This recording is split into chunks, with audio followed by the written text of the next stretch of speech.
Selamat pagi adik-adik semua. Di sini kakak akan bercerita tentang asal-usul aksara Jawa. Sebelumnya kakak mau bertanya dulu kepada adik-adik semua. Di sekolah, apa adik-adik menerima pelajaran bahasa Jawa? Nah, tentu ada pelajaran tentang huruf-huruf Jawa kan? Adik-adik tahu nggak asal-usulnya? Enggak tahu. Kalau nggak tahu, kakak akan bercerita asal-usul aksara Jawa tersebut. Jadi begini adik-adik ceritanya.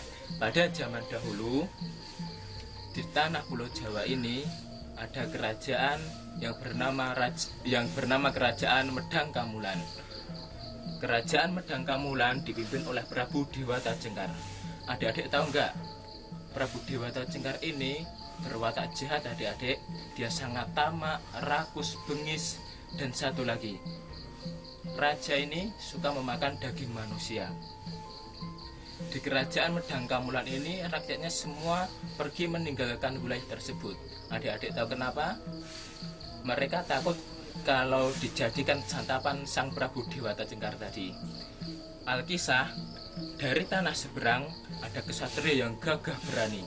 Dia bernama Raden Ajisaka. Ajisaka pergi ke tanah Jawa mengembara diikuti dengan dua abdinya. Adik-adik sudah tahu belum siapa itu abdinya? Yaitu bernama Dora dan Sembada.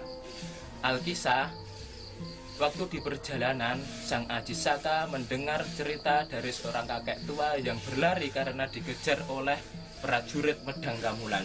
Sang kakek itu akan dijadikan santapan untuk sang raja. Tetapi setelah bertemu dengan Raden Ajisaka, kakek tua itu ditolong adik-adik. Lalu kakek itu pun ditanya kenapa ia dikejar. Lalu kakek itu pun bercerita kalau di kerajaan Medang Kamulan, sang raja yang bernama Prabu Dewata Cengkar ingin memakannya. Mendengar kisah itu, Raden Ajisaka pun ingin memberantas kejahatan tersebut dengan mengajak abdinya yang bernama Dora. Lalu yang satu tadi yang Sembada, yang bernama Sembada ditugaskan untuk tetap di tempat itu, di kediaman di Pasanggerahan Majeti. Sang Prabu Ajisaka sebelum pergi pun berwasiat kepada Sembada adik-adik. Bagaimana? Adik-adik tahu apa itu wasiat dari sang Ajisaka? Ajisaka berwasiat kepada Sembada kalau dirinya mau mengemban tugas memberantas kejahatan dari Prabu Dewata Cengkar di Medang Kamulan. Ia berwasiat kalau sang Ajisaka akan menitipkan sebuah pusaka. Pusaka tersebut tidak boleh diambil kecuali sang Ajisaka sendiri yang mengambil. Mendengar sabdanya itu, Sembada pun berjanji tidak akan menyerahkan pusakanya kepada orang lain kecuali sang Ajisaka. Singkat cerita adik-adik, tibalah pada hari di mana sang Ajisaka sampai di kerajaan Medang Kamulan. Keadaan kerajaan Medang Kamulan saat itu sangat sepi sekali karena rakyatnya bersembunyi di hutan. Lalu prajurit dari Medang Kamulan pun bertanya, apa maksud tujuan dari kesatria yang datang tadi? Tidak lain yaitu sang Prabu Ajisaka. Sang Ajisaka pun menceritakan kalau dirinya rela untuk dijadikan korban oleh sang Dewata Cengkar. Setelah itu sang raja pun tertawa terbahak-bahak. Kamu orang bodoh, kenapa kamu mau menyerahkan jiwamu untuk diriku? Padahal rakyat itu sangat banyak yang bisa saya makan. Sang kesatria pun berkata kalau dia rela demi keselamatan semua orang. Tapi sebelum sang Dewata Cengkar itu memakan daging, sebelum sang raja itu memakan daging Raden Ajisaka, sang Prabu Ajisaka mempunyai permintaan untuk sang Prabu Dewata Cengkar, yaitu Ajisaka meminta sebidang tanah seluas kain yang dibawanya. Sang raja pun tertawa terbahak-bahak. Hahaha, kamu bodoh ya kesatria. Kamu mengorbankan nyawa tetapi kamu hanya meminta imbalan tanah seluas kainmu itu. Lalu mereka pun menyetujui hal tersebut. Mereka keluar istana dan mereka pun mengukur tanah yang akan diambil alih oleh sang Ajisaka. Prabu Dewata Cengkar pun berkata, pilihlah tanah sesukamu, yang mana yang kau inginkan, seluas apapun akan kuberikan.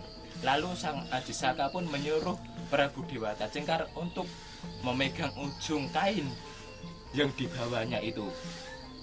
Setelah sang Ajisaka memegang ujung yang utara dan Dewata Cengkar memegang kain yang di ujung selatan, keajaiban yang terjadi adik-adik, kain itu pun mengembang memanjang sampai di tepi laut.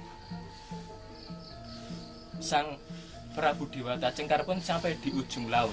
Seketika itu kain yang dibawa oleh Ajisaka dihembaskan begitu saja. Setelah dihembaskan, sang Prabu Dewata Cengkar jatuh ke laut. Keajaiban yang terjadi, sang Prabu Dewata Cengkar pun menjadi buaya putih. Ajisaka pun berkata, karena kau suka memakan daging manusia, maka kau layak menjadi buaya. Dan buaya cocok, pantas untuk bertempat tinggal di laut ini. Maka saat ini kau harus menjadi penunggu laut selatan. Setelah itu Raden Ajisaka pun menjadi raja di Medang Kamulan menggantikan sang Prabu Dewata Cengkar.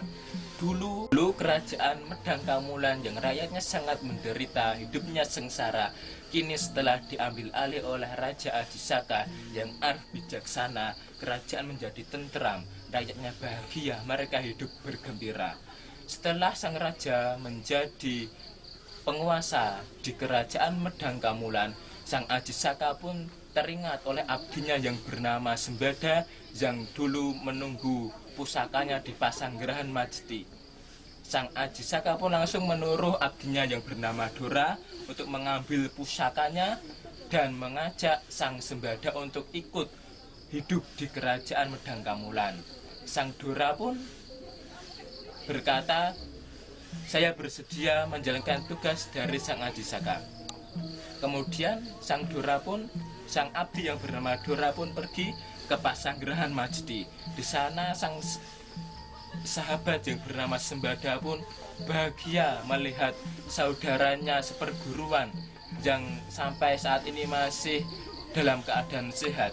Mereka saling berpelukan, saling menanyakan kesehatannya, saling bercengkrama, saling menanyakan keadaan di kerajaan Medang Kamulan dan menanyakan keadaan sang Ajisaka.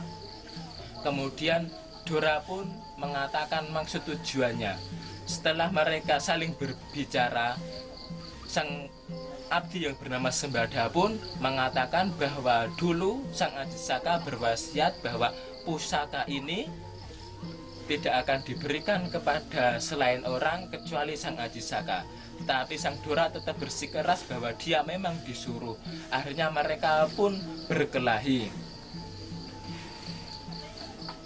Alkisah mereka berkelahi, mereka semua tidak ada yang menang dan mereka mati bersama-sama karena sama tangguhnya, sama kesaktiannya. Beberapa hari sang raja menunggu kedatangan Dora dan Sembada. Lalu sang raja pun berpikiran bahwa dia pun teringat wasiat yang dulu pernah ia wasiatkan bahwa pusaka itu tidak akan diberikan kepada siapa kecuali sang Ajisaka sendiri. Oleh karenanya sang Ajisaka pun pergi ke Pasanggerahan Majeti sendirian untuk menyusul sang abdinya tadi.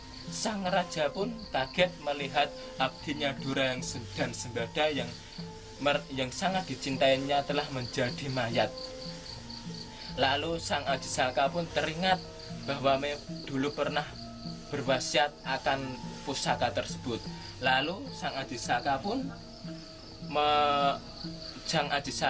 mengambil pusaka itu dan bersabda dalam bahasa Jawa yang berbunyi Hono Coroko Doto Sawolo Podo Joyonyo Mogo Bodongo. Adik-adik tahu nggak apa itu maksudnya? Hono Coroko yaitu artinya ono utusan, yang dalam bahasa Indonesia ada utusan. Doto Sawolo dalam bahasa Jawa berarti pada kerengan, yang dalam bahasa Indonesia saling berkelahi. Podo Joyonyo yang dalam bahasa Jawa Podo Digdayane, yang dalam bahasa Indonesia berarti sama-sama saktinya. Dan yang terakhir Mogo Botongo Podo dadi batang atau sama-sama menjadi mayat. Dan sampai sekarang huruf Jawa itu menjadi pelajaran adik-adik. Adik-adik di sekolah ada pelajaran Hono Coroko Doto Sawolo Podo Joyonyo Mogo Bodongo. Jadi begitu adik-adik. Jadi ada ceritanya. Sekian cerita dari kakak. Lain kali disambung lagi. Yang dapat kita ambil kesimpulannya apa adik-adik? Yang pertama, jika kita menjadi seorang raja, kita harus adil, kita harus bijaksana, jangan seenaknya sendiri. Yang kedua, kalau kita berwasiat, kita harus ingat apa wasiat itu jangan sembarangan. Dan juga kita bila menyuruh orang, kita harus menasehati dulu. Sekian cerita dari kakak, bisa disambung di lain waktu. Assalamualaikum warahmatullahi wabarakatuh.